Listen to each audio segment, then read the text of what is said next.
Inilabas ng Pulse Asia ang resulta ng kanilang senatorial preference survey na ginawa nitong Enero. May unang balita ang kasama nating si Ivan Mayrina.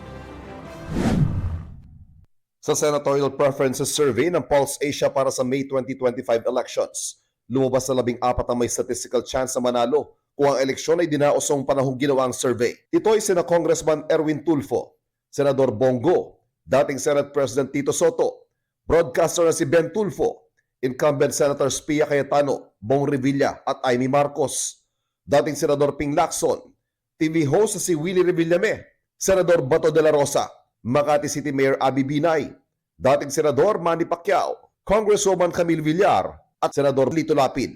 Ang Pulso ng Bayan Pre-Electoral National Survey ay ginawa noong January 18 to 25. 2,400 adults, edad 18 pataas mula sa buong bansa ang respondents ng survey. At meron itong plus-minus 2% na error margin sa 95% confidence level. Ito ang unang balita. Ivan Mayrina para sa GMA Integrated News.